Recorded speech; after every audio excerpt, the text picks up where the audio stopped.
Vamos abrir o Jornal às 6 de hoje falando das repercussões da operação da Polícia Federal e da Controladoria Geral da União, que teve o prefeito de Mossoró, Alisson Bezerra, como um dos alvos. Hoje, o prefeito concedeu entrevista aqui na 96 FM no meio-dia RN. E não só negou qualquer envolvimento em esquema irregular, como também desafiou alguém provar que ele tenha pedido propina. A nossa produção separou um trecho da fala do prefeito Alisson Bezerra. Vamos ouvi-lo.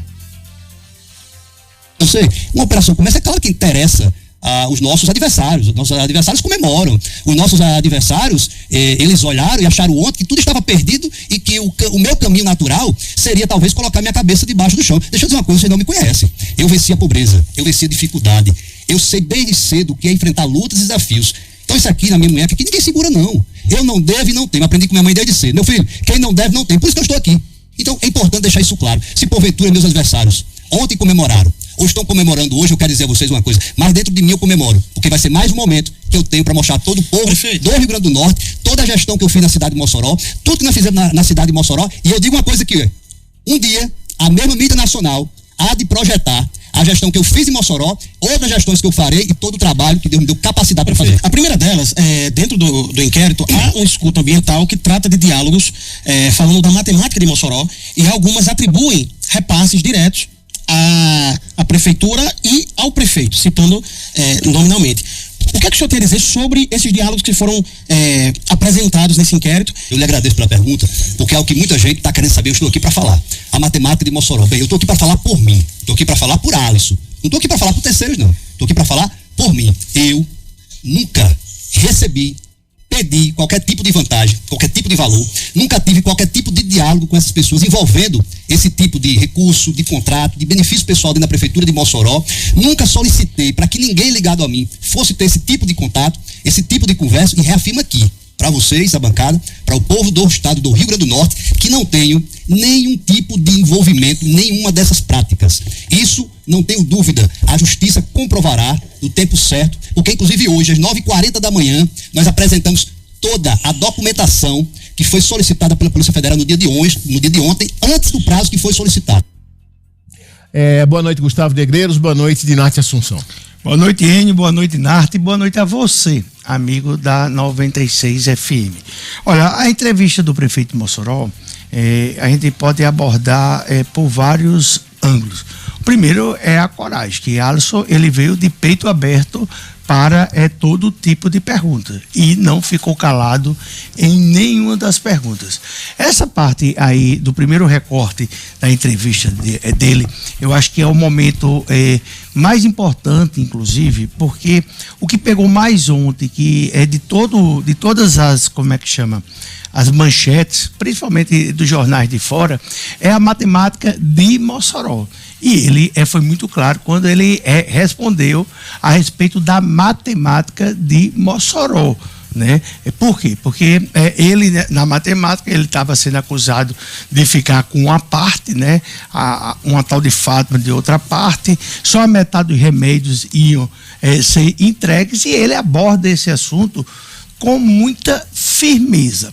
Alisson, ele também fala num tom daquelas pessoas que se sentem indignadas pela acusação. Então, o tom que ele falou foi um tom bem de quem estava impressionado por estar metido nessa situação, porque houve uma busca e apreensão na casa dele, houve uma busca e apreensão na casa do vice-prefeito, né? E ele fala bem por Alisson, né? Ele diz que nunca teve uma gravação dele pedindo propina, né? E ele fala muito, de uma forma muito clara, ou seja, me parece, olhando, que ele é quem fala dessa forma e com essa abertura nunca pediu uma propina. Na minha cabeça é muito claro. Tem outros pontos que, à medida que for fazendo outros cortes, eu queria comentar. Dinarte Assunção, boa noite. Boa noite, amigos. Primeiro ponto destacar é que a decisão de dar uma entrevista, na minha avaliação, acontece depois que ele e a defesa esgotaram a leitura do inquérito policial, e certamente puderam ver o que poderia ser ali atacado. Então esse é o ponto 1. O que tem com base na operação de hoje é isso aqui, então a partir disso aqui vamos traçar uma estratégia. Eu acho que reenquadramento semântico é uma capacidade que poucas pessoas têm de fazer com a habilidade que ele fez, que é como o Gustavo mencionou. Ele transformou uma gíria criminosa, a matemática de Mossoró, em uma coisa de transparência da gestão dele. E como ele fez isso com uma fala articulada, concatenando ideias, com a expressão serena, ele conseguiu transmitir bem essa ideia. Inclusive mostrou os documentos, né? Ele trouxe aqui em mãos todos os documentos. Esse é um outro ponto. O anúncio de uma antecipação de documentos fornecidos para a Polícia Federal, porque isso comunica para o público que ele não teria o que esconder. Eu percebi ainda uma coisa, o uso do pronome. Ele emprega o pronome em primeira pessoa quando é atributos morais. Eu baixei um decreto para poder ter isso, eu fiz um decreto através de minha ação, e ele joga para a equipe quando é uma coisa que se aproxima da investigação. Se aconteceu algo assim, é porque foram os secretários, a equipe cuida disso. Então, ele teve esse cuidado de articular tudo isso de uma maneira bem estruturada. Mas ele reforça a confiança que ele tem no vice-prefeito. Quando ele é perguntado, ele diz bem claramente, porque tem um momento que se pergunta em relação ao vice, né? E aí ele reforça bem também que confia no vice-prefeito. E com relação ao inquérito, ele é muito claro, ele deixa isso muito claro na entrevista, que ele diz assim, eu falo por mim.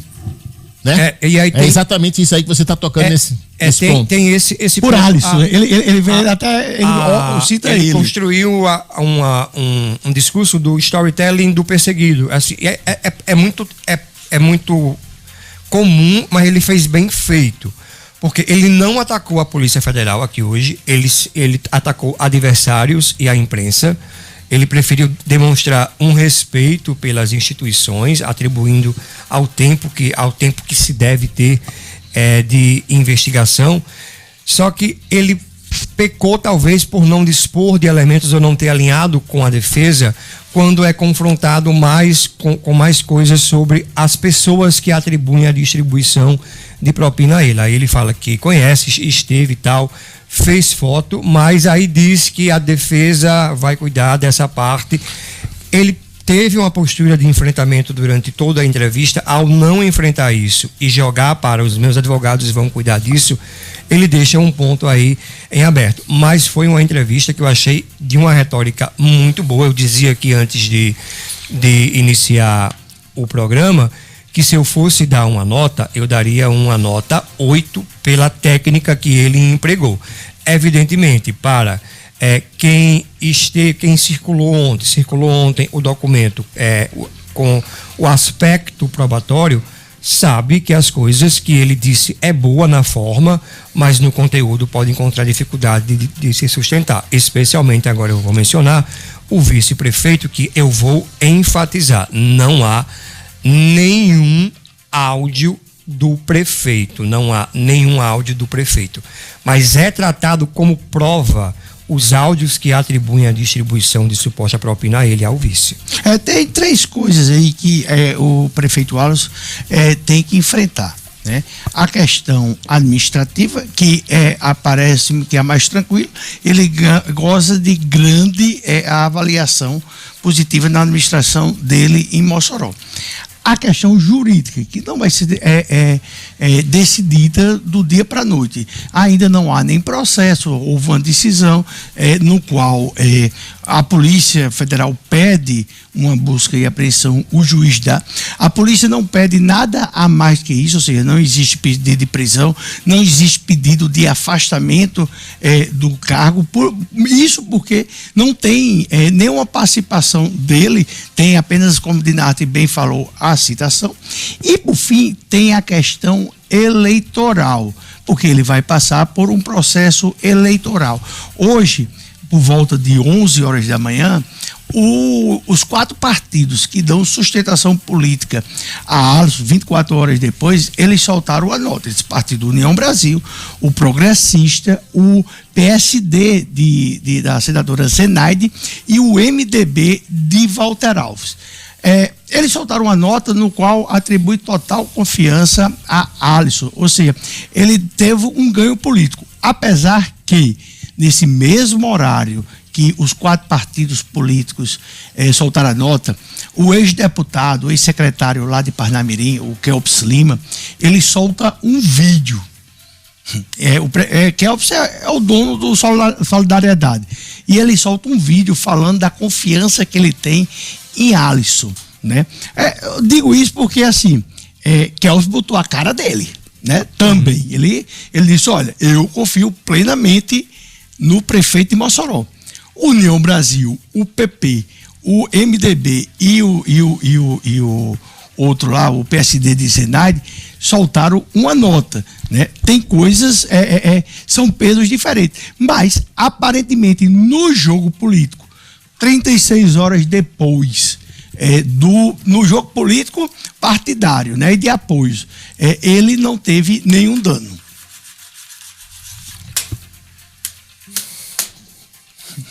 Problema entre a cadeira e o computador. Não adianta bater com força, porque ele não é um carro velho que você vai empurrar e ele vai pegar. Não.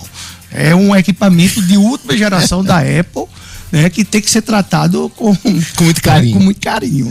Olha, em outro momento da entrevista, Alisson Bezerra também falou sobre a pré-candidatura. E apesar de não ter confirmado a condição de pré-candidato, diz que vai seguir o plano e que tem sido o principal alvo dos concorrentes. Vamos ouvi-lo. Eu já vi que tentaram antecipar muito esse debate eleitoral, esse debate político, e eu fico assim perguntando, mas qual o motivo? Porque ainda ontem diziam que se eu fosse candidato eu não teria ninguém para apoiar, era coisa da minha cabeça. E dizendo que não tinha grupo, que seria um sanduíche esmagado, que não tinha chance nenhuma de chegar no segundo turno. E hoje, se você for olhar quem senta nessa bancada aqui, seja de qual lado for, senta pra bater em mim. Alguém tá querendo bater em quem não tem chance nenhuma de disputar, quem não tem grupo, quem não tem coragem, quem não tem chance, quem não tem eleitor, quem não tem voto? Bem, eu nunca vi. Deixa eu vislumbrar uma composição nesse segundo turno, a depender de quem vota o senhor com um potencial adversário ou rejeita esses adversários. Como é que o senhor avalia esse novo cenário? Deixa eu começar falando do senador Rogério Marinho bem rapidamente. Primeiro que eu tenho um contato cordial e respeitoso com o senador Rogério Marinho, certo? Outro dia um recurso da cidade de Mossoró, que foi ajudado a ser liberado pelo deputado João Maia, mas que na época tinha sido enviado pelo senador Rogério, na época ministro, eu citei o nome dele, tá lá na minha rede social, certo? Inclusive, vou fazer questão de ligar para ele em algum momento, mas assim, eu respeito a liderança dele e respeito o trabalho dele dentro do Congresso Nacional. Respeito também o ex-prefeito Álvaro, tá certo? Assim como eu respeito a classe política do estado do Rio Grande do Norte. Agora, é importante dizer, a gente está vendo um momento político no estado, onde o candidato vem aqui ou vai em outra bancada se desfazer da minha candidatura. Antes, iriam se desfazer porque diziam que não tinha grupo nenhum. Não querem reconhecer a habilidade que nós tivemos de formar, de conversar com um grupo político, que eu reafirmo aqui. Todos fizeram questão de ligar de ontem para hoje, para contato comigo, para reafirmar a confiança na minha pessoa, no meu trabalho e nas minhas ações, certo? Mas no tocante à candidatura, eu sei, eu vou conversar, vou continuar conversando, no momento certo nós vamos discutir e avaliar uma candidatura. Agora, eu não vou se desfazer aqui de nenhum candidato, eu não vou dizer que nenhum candidato é fraco, porque eu tenho humildade para reconhecer o trabalho de cada um. Eu não vou dizer aqui que candidato A ou B ou C, ele vai ser esmagado, ele vai ser achatado, ele não vai nem para o segundo turno. Não vou. Porque quem começa uma campanha com salto alto, quem começa uma campanha já dizendo que candidato A não tem força nenhuma, não tem grupo nenhum, só é candidato de si próprio e não tem nem sequer condições de chegar no segundo turno, bem, esse candidato está dizendo para mim que ele é tão arrogante, que ele é tão coronel, que simplesmente ele quer ser ungido governador do estado do Rio Grande do Norte. E esse ponto é o que eu acho mais fraco da entrevista do prefeito de Mossoró. Aí eu vou explicar por que eu acho esse ponto. Porque ele foca muito em Álvaro Dias. Essa fala que ele vai ser esmagado, que isso foi que não tinha grupo, foi uma entrevista que Álvaro Dias deu há poucos meses. E é bom lembrar que os 3 principais adversários do grupo de direita dele, Álvaro Dias, Rogério Marinho e Estives Valentim, absolutamente não falaram nada, não usaram nenhuma rede social deles para comemorar, para vibrar ou para nada. Agora, o PT, o Cadu, a Isolda, Mineiro, Natália, esses usaram bastante as suas redes sociais para atacar. E aí eu acho, na minha concepção, o PT é um partido bem carniça, né? Eles foram para cima tranquilamente. Ela fala em determinado momento que, assim, na hora que estava acontecendo a operação na casa dele, estava saindo nos principais portais do Brasil, blogs, tudo, mas é muito da comunicação no qual Alisson se beneficia todos os dias. Por quê? Porque ele sabe usar rede social, ele é uma figura que ele usa a comunicação, vários símbolos, o chapéu é um deles. Obviamente que quando Pedro Álvares Cabral chegou ao Brasil, que Pedro Vaz Caminho mandou uma carta avisando o reino lá de Portugal que tinha sido descoberto essa terra, demorou mais 3 meses para a informação chegar lá. Por quê? Porque a caravela tinha que voltar, não tinha fax, não tinha e-mail, WhatsApp, nada, a caravela teve que voltar a Portugal, né? E pegando o vento para chegar lá. Então a notícia, na hora que ocorre aqui, está chegando no Japão hoje. Então, assim, isso aí, esse ponto aí, é o ponto que eu achei que ele foi fraco. Pode falar, eu não acho que a fala, eu não acho que alguém que, com a capacidade que ele teve aqui hoje de fazer reenquadramento semântico, falou de Álvaro Dias à toa.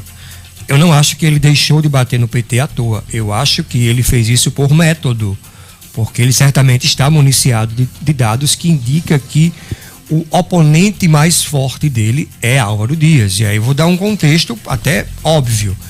Alisson começou como deputado estadual e sempre fez oposição à governadora Fátima Bezerra. Então ele está naturalmente num polo de oposição ao campo progressista. Na minha avaliação, ele dispõe de informações de que, ao disputar eleitor, ao colocar o mapa do eleitor sobre a mesa, o eleitor que vota em Álvaro tem mais tendência a votar nele. O eleitor que vota nele tem mais tendência a votar em Álvaro. Então, assim, para mim não foi uma escolha. Mas eu só acho, sabe, aí a gente volta a 2014, então é uma história muito interessante, porque Robson estava ali muito fraco, mas tinha um outro candidato chamado Carlos Eduardo. E os dois, Carlos Eduardo e Robson, tinham a certeza que, assim, quem fosse para o segundo turno era o governador. E que a então senadora Fátima, ela tinha um limite de crescimento que jamais ela ia passar dos 30%, dos 40%.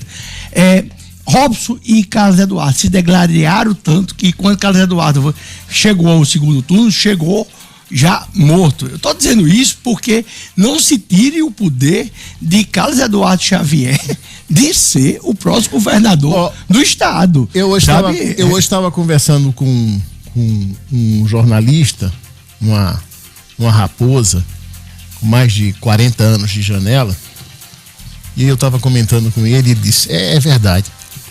Eu estava comentando com ele que, a despeito de Álvaro Dias, que hoje é o candidato oficial do grupo, que é capitaneado por Rogério Marinho, Stevenson Valentim e Paulinho Freire, né? Até uma semana atrás, Álvaro estava tentando buscar um espaço nessa chapa, né? Alguns diziam que Álvaro ia sair para deputado federal, outros diziam que estava sendo conversado para ele ser candidato ao Senado junto com Stevenson Valentim. E aí, uma coisa engraçada, que às vezes assim, o nosso ouvinte, o nosso espectador, às vezes não acompanha a política. O candidato natural ao governo do estado por esse grupo político que eu falei, era Rogério Marinho. Então, Rogério Marinho vem a público e diz que recebeu um pedido do presidente Jair Bolsonaro para ser um dos coordenadores da campanha do seu filho, Flávio Bolsonaro, e pediu para ele não abandonar o filho dele, Flávio Bolsonaro, nessa campanha eleitoral. E aí ele desiste da pré-candidatura ao governo. Esse mesmo grupo se reúne e tenta convencer Stevenson Valentim a ser o candidato, substituir Rogério Marinho como pré-candidato ao governo. E Stevenson Valentim declina do convite. E aí cai no colo de quem? Era a terceira opção. Que Álvaro Dias era o que ele mais desejava, ser o candidato desse grupo, falando especificamente desse grupo, era quem mais desejava ser o candidato desse grupo, apoiado por Rogério Marinho, apoiado por Stevenson Valentim e apoiado por Paulinho Freire. Sorte, destino, isso a gente vai ver, né? E aí você veja que nas últimas 24 horas antes do anúncio da candidatura de Álvaro, se tentou de todas as formas que Steves, né? Mas não é só era um comentário geral, mas o Rogério Marinho e Paulinho, eles tentaram que fosse Steves. Tentaram. Isso aí não resta a menor dúvida. E aí, lutaram. E aí, Enio, uma semana depois, porque também Alisson fala que da arrogância, mas Alisson estava tido até ontem de manhã como governador de férias. Ele é líder de todas as pesquisas e agora, ele novo na política, a imagem é perfeita, ele com obras em Mossoró entregues e para entregar. E ele estava no cenário de conforto. E agora ele não está mais no cenário de conforto. E outra coisa, experiente como é um político como Álvaro Dias, quem é que você acha que ele ia elencar como adversário, como principal adversário? Ele, já posto como pré-candidato. O candidato líder das pesquisas. É lógico. Agora, mas assim, só as coisas que mudam. Mas só que as coisas mudam, por exemplo, às vezes o assaltamento. No primeiro momento ele disse que a culpa era do judiciário, que era um ano eleitoral. Você está falando de Alisson. Não, eu tô falando de Alisson. Né? A gente está falando da entrevista dele. Ele, no primeiro momento, ele disse, hoje, ele tentou botar a culpa na mídia nacional. Né? Porque na hora que estava tendo, ele veio. E o fato é que ele vai ter que conviver, como o Álvaro vai ter que conviver com a inauguração do hospital, como o Cadu vai ter que conviver com atrasos e falta de pagamento até o dia da eleição, né? Que vai ser apontado essas coisas para todos os três candidatos. Ele já deu aqui a demonstração do tom que ele vai dar para a campanha dele com relação a esses episódios, e pelo que ele está fazendo, porque eu fui acompanhando e vendo como estava a reação da audiência, ele tem uma capacidade de converter uma crise em uma oportunidade de marketing. Então, percebam que ele vai falando o que não tem, ele anula o que está posto para chamar a atenção para o que não tem. Isso, para um eleitor que está atrás de uma solução, pode fazer algum sentido. Tanto assim que a gente já viu vários políticos envolvidos em crises como essas que foram eleitos. União Brasil, Progressistas, Partido Social Democrático e Movimento Democrático Brasileiro, aí União Brasil, PP, PSD e MDB, divulgaram uma nota pública manifestando solidariedade e apoio ao prefeito de Mossoró, Alisson Bezerra, diante da investigação que envolve gestores de diversos municípios. No documento, as siglas reafirmam confiança na postura do prefeito e ressaltam que sua gestão tem sido pautada pelo compromisso com a transparência, pelo respeito às instituições e pela responsabilidade com a coisa pública.